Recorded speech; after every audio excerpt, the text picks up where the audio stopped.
Women's wrestling wasn't a forte in Puerto Rico. You had Carlos Colon's group, WWC, very famous group. I'm guessing, I've never been, so I'm guessing no indies, no like indie wrestling. Very few, and like you can't even really consider it an indie or anything like that. Yeah. And if you're working for WWC, there are only so many spots available. Yes.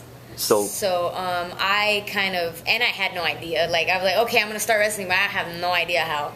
So a friend of a friend from school, he was in my classroom. He had an older brother who was doing wrestling like locally in independents or whatnot, and that's pretty much. I was like, oh, okay, cool. I'm gonna try it out, and I just started all the way from the bottom, and then thankfully quickly got to WWC.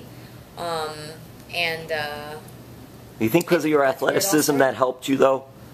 Be able to get to WWC? Athleticism, my complete lack of interest in drama, and my complete passion to try to improve all the time, just looking for ways to improve.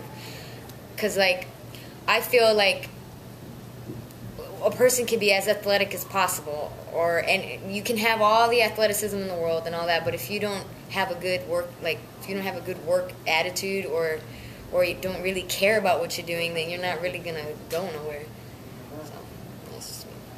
While you're in Puerto Rico, La Rosa Negra was someone that's wrestled in Florida. She wrestled all over, actually. She was someone that you've wrestled with, against, or trained with. What memories or connection is there with La Rosa Negra, if any? Well, La Rosa Negra, she and I pretty much started more or less. I love the way you say her name better than me, by the way. Say it one more time. Well, I know her as Black Rose. She actually started it as Black Rose. When she came here to the States is when she changed it to La Rosa Negra. Which I don't understand why, because it would be a lot harder for people here to say it. But I love her. She's an individual, though. Yeah. She's an individual. Yeah, so. But I love her. She sticks to being herself. So you gotta love her for that.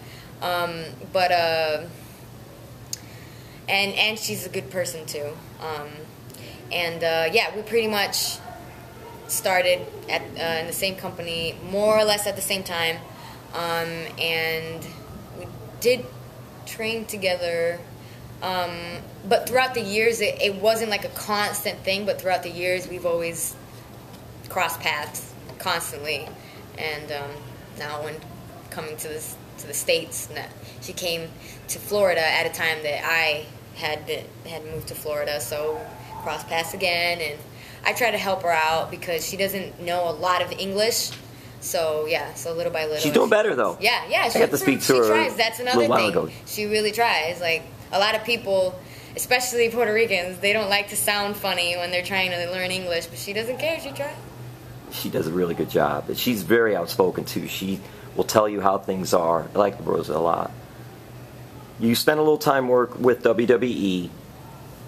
You don't have to get into the whole experience, but just what did you learn from being there? And how has that helped you, if it has, just to grow and become better all around? With WWE, it was a very eye-opening experience. I learned about politics the hard way. I learned that even though I may not agree with a lot of things about that topic, it's there for a reason. And like I said, even though I don't agree with it, I learned to respect it, accept it, and just, move on. Yeah, just accept it, deal with it, and, obviously, to a certain degree, but to just smile. Just smile through all of it. What made you... Norman Smiley taught me that one. Just smile. Norman Smiley, and also, by the way, Norman Smiley, she mentioned Conan, went to school in Miami. Norman Smiley, another who went to school in Miami. All the Miami people awesome are okay people. Yep, Norman Smiley's awesome. If it wasn't for him, man, he's an angel. You mentioned, though, you had a rough period there. What just kept you going? You mentioned Shine kept you going, but did you ever come to a point where that's it, I'm just going to stop this, or there wasn't that point? I don't think. I mean, even right now with a broken foot, I think this right now might be the first time that I'm just like really, really down. Like I keep, I try to keep a positive, vibe about it, but like this is pretty much the most down that I could say because it pretty much, completely hinders me. Physically, you can't do anything about this. Yeah.